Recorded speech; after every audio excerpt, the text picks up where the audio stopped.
Welcome to the Social Media Church podcast. I'm Neil Smith, and I'm joined by my co-host, Nick Runyon. Nick, welcome back to the podcast. Hey, man. It's going to be a great, exciting year. It is going to be a great and exciting year, and there are going to be things in the world of social media that no one could have anticipated in 2017, as it's a fast-moving space. I was just meeting with some of my team members at Dunham & Company, and we were talking about some of the differences. So we're a fundraising agency, and historically fundraising happened with direct mail.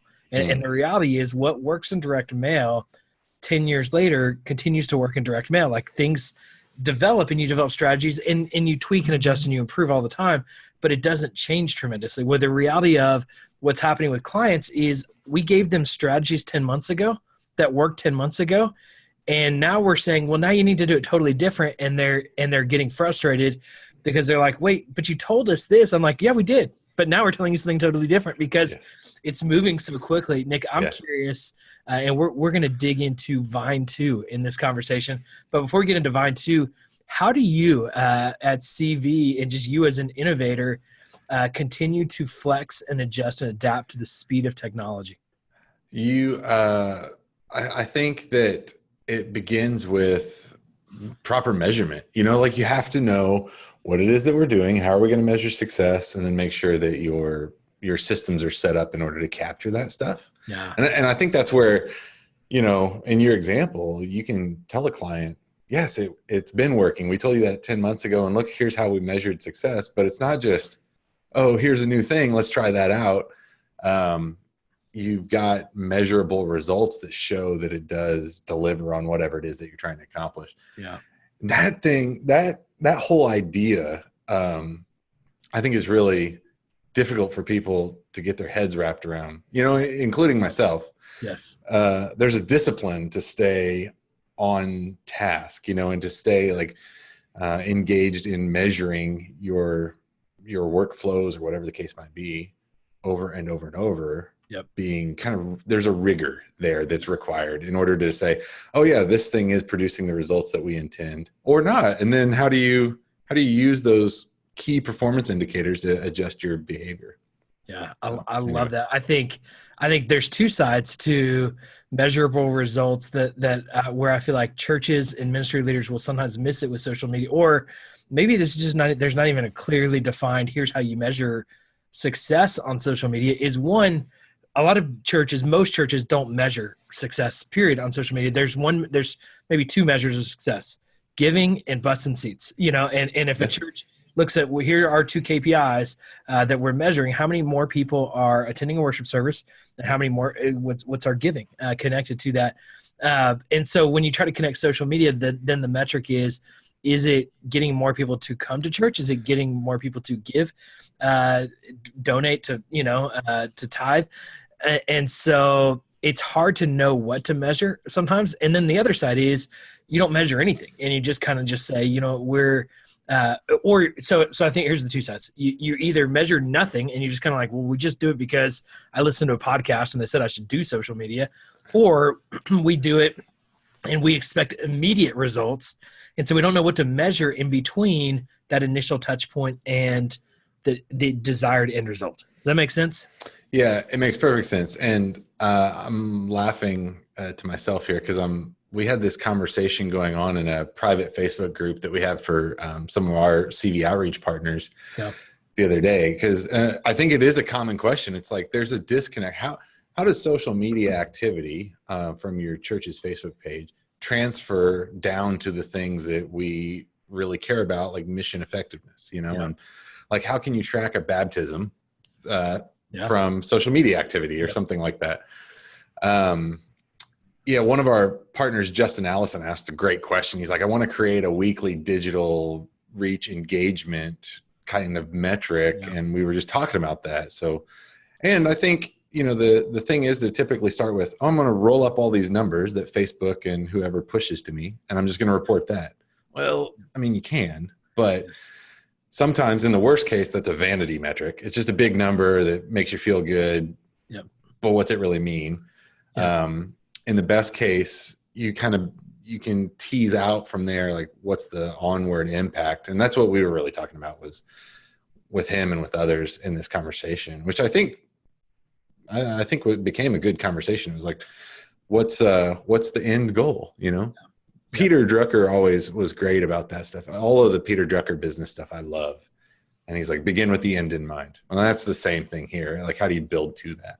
So yeah. So let's build let's walk through something new that's on the horizon. Well, let's start with an end in mind. Go ahead. Yeah, that's my weird comment at the beginning. It's going to be a great year. And you had people listening will be like, oh yeah, Nils hesitated, because that's a weird way to start off the podcast.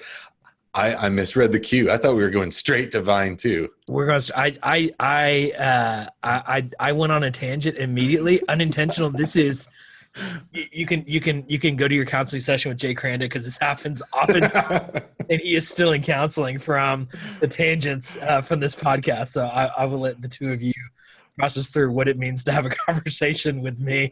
And there's probably a lot of clients that can sympathize with you as well. So we're talking about Vine 2 in this episode of the podcast. So those do get a little backstory. And I even, as we were just kind of talking about what are we going to talk about, I said, hey, let's talk about Vine 2. And you were like, what? Yeah, it's back. It's back. Where have I been? I missed this. So Vine, for those that maybe aren't aware of Vine, it exploded onto the social media scene maybe 2 years ago. I don't remember when it exploded, but I remember seeing it and just I'm an old guy in the world of social media. And so the majority of new things I see now, the first thing I think is, this is dumb. This is ridiculous. Why would anybody use this? But you saw it with like Peach. You saw it with Periscope was the one that I'm like, oh, that's cool. Yeah, Periscope was awesome. But Vine was ridiculous. I'll be honest. I bet 25% of what I watch on YouTube now with my kids are clips of Vine that were repurposed to YouTube. Yeah. We love watching kids hurting themselves from Vine videos on YouTube. But Vine was like this explosion. And what we saw is a lot of YouTube celebrities that came out of Vine. So Logan Paul, who's very popular right now in the midst of his suicide video, it was a Vine celebrity. And then he moved to YouTube. But kind of, so what happened, a lot of people basically got internet famous through Vine. And then Vine was acquired by Twitter. They got a ton of followers, to get high engagement, acquired by Twitter, and Twitter basically played around with it and just shut it down. You know, they're like, this isn't really worth our time. It's weird when that happens. It's pretty common in the tech world. But now what we're seeing is the creator of Vine was like, you know what? You guys don't like it? I'll create a better Vine. We'll call it something else.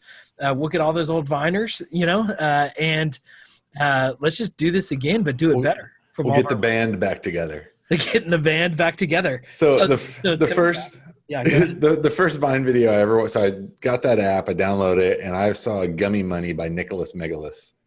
And if you don't know the Gummy Money video, you should look it up. It's on YouTube now. But it's like, I was like, what is this? And it's hilarious. Yeah. These short cycling videos. You're exactly right. We will just fall into like a Facebook video hole multiple times a week. My boys and I gather around and we just start watching that kind of stuff. I think Vine, this is why it's going to be a great year. I think like hipsters like yourself, Nils, have been bringing back old styles.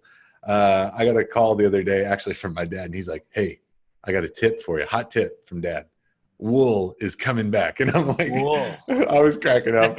But I was at this store that you and I went and visited the other day when you were in Dallas, that Filson store. And I was like, hey, you guys have any wool shirts? I was there last night. And this guy with a beard down to his belly, young guy, he's probably like 25. He has like a sock hat on, giant, massive beard. He's like, man, wool is awesome. I was like, oh, my dad had a hot tip on this one.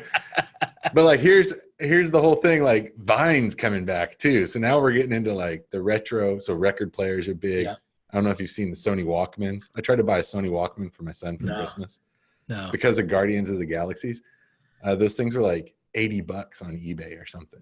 You know what I think should come back is the little Home Alone recorder thing. You remember like Home Alone 2 where it, like changes voice? Like that thing was awesome.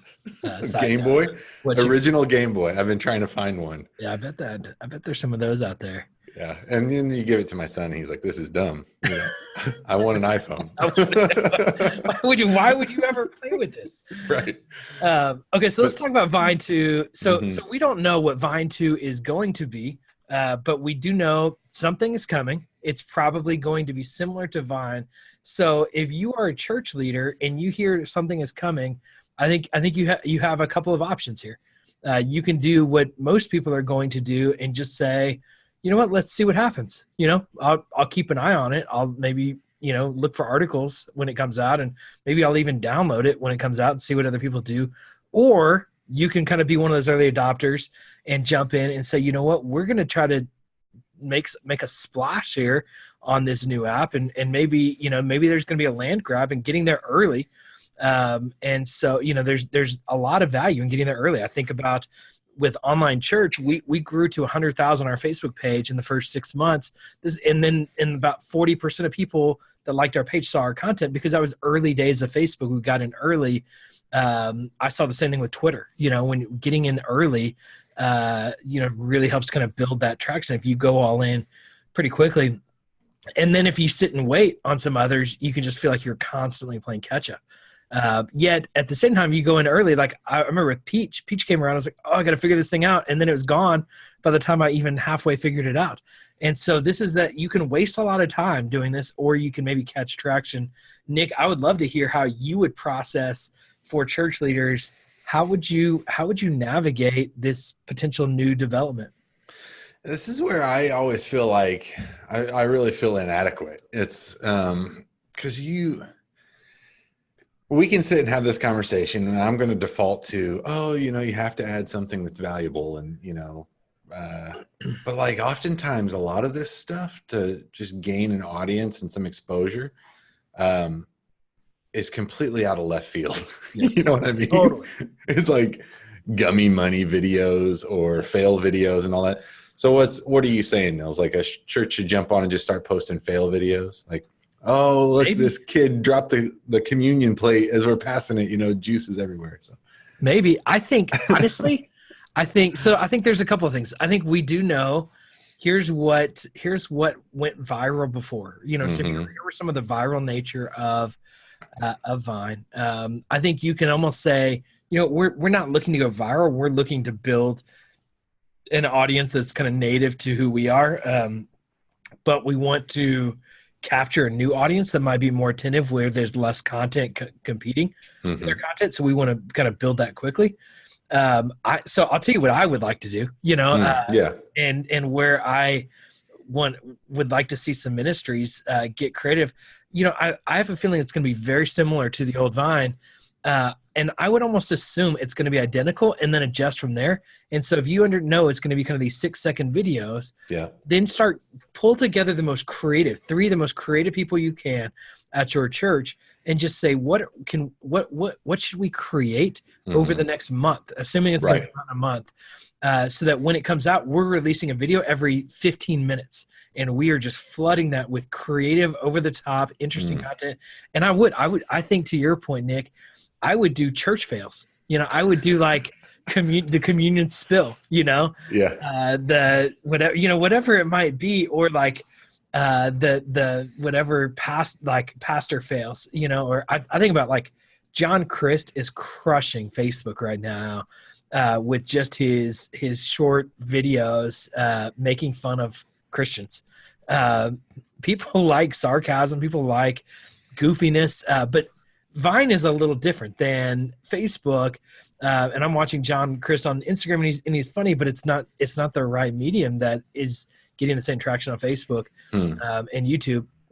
So I think finding those 6-second clips and just seeing what others did. Logan Paul is probably the most famous Viner who made the conversion. Now the guy is a nut and a half. But I think like youth ministries, you could have essentially a global youth ministry overnight if you were to get ahead of this Vine movement. And I have a feeling that they're going to, at least the first month to 2 months, they're going to get a lot of attention. I think Zach King did a great job on Vine too. And he's had some really big, I think he's built like a career out of this, Yeah. Like crazy video editing stuff. His Vine stuff was so good. And he's on Instagram now. If you don't know him, you should follow him. I think he's great. But I love your idea about build up that library. Yeah, that's a great strategy. Like assume that it's going to roll out with 6-second videos. Let's get 100 of them or 1,000 of them, or, put, I don't know, you want to put the content production in the hands of like your youth group kids and just say, hey, we're looking for, 6-second videos. Yeah. Everybody bring them in. And I bet you would get some hilarious stuff. Yeah. So maybe get 100 in the can, and maybe do a competition, and have everybody submit it, and we're gonna be releasing them, and crowdsourcing that builds in like your audience when the thing launches too, because everybody's gonna want to share their video and see what everybody else did. That'd be cool. Yeah, I would, and so with that too, I would love to for a pastor, like a ministry leader that empowers a bunch of volunteers, and whether that's teenagers, adults, creatives, in creating that content. But literally, like you just say, we're going to give this a week, and we're going to say my full-time job for this week is I'm going to be a Vine pastor, and I'm going to see how much we can shepherd people on Vine, and then we adjust from there. But if somebody gives it 40 hours in a week, that the week that Vine launches, so literally the moment it opens up, you can be in there, and you're saying, you know what, and I say it's 40 hours. Like, I feel like that's one of those 80-hour weeks. Yeah. You're just saying, like, we're going to do a lock-in, like we're going to own Vine for the next, 7 days. And if God does something, we're going to go in for 14 days. And if we just, we spun our wheels, then we gave it a shot. But I think the opportunity is far greater than the loss if it falls flat. And I think the chances that it falls flat are much greater than the chances that it succeeds, but I still think it's worth the risk. Oh yeah. I mean, what is the risk? You wasted your time, I guess. Yeah. But that content, especially if you're capturing it ahead of time, can be used elsewhere. So it's totally. And that's what you're saying. That's what you're seeing on YouTube now, is people are taking old Vines and putting them together in YouTube videos. Yeah. You can see all the good Vines on YouTube now. Right. And so it will at the end of the day, I think you can repurpose your time that you used on that and find value. And at the other day, like I think about a lot of youth ministry things that I did that were ridiculously dumb, but the time of just doing it together and building a team and having a goal, even if the end result wasn't what you intended, I think you're at the end of the day, you can easily say this was not a waste of time. So I say go for it, especially like a young adult pastor. Like, man, this is a huge opportunity, I think, for a young adult ministry to just do something really crazy and exciting and global, or say global, like real. I mean, yeah. I mean, I think Vine will be a global sensation among 18 to 30-year-olds. Well, for sure. I mean, for people that aren't familiar with the first version of Vine, who might be listening to this, there's a lot of people that want to see this come back. So when it launches, it will, I think, blow up with a user base that's already like pre-baked. People are waiting for this thing. Yes. If you just search for Vine 2 on Twitter, you're going to see a lot of people that are like, don't play around with me. Like, am I dreaming? Is this thing really coming back? So there's a lot of excitement around it, which is unusual for a new like social app launch. Yes. Like this. I think that, if you're like a teaching pastor, you have, a teaching ministry, you could do like 6-second truth bombs. Like that could be your thing, or something like that. But is Vine really more geared towards like the student ministry, young adult space? What do you think? I think so. But Snapchat. So my belief about Snapchat is that Snapchat was created to stay too confusing for parents to ever be able to figure it out. Yeah, probably. And so Instagram but Instagram was one of those like that medium of content that disappears and it's mobile only, became very relevant for all generations. Now there are. I look at who's watching my Instagram stories, and I look at who is posting Instagram stories. It's younger people that are posting Instagram stories. At least half of the people that are watching my Instagram stories are over the age of 45.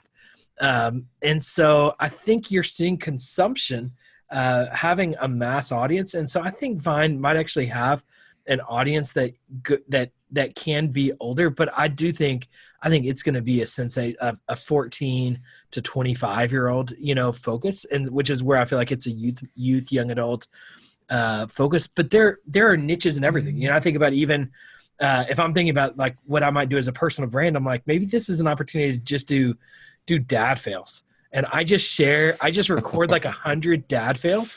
And I build an audience of connecting with dads. And then as a pastor, then my hope would be, I had 100 dad fail videos that I connect with a bunch of dads. And they're like, hey, dad, love your kids and love Jesus.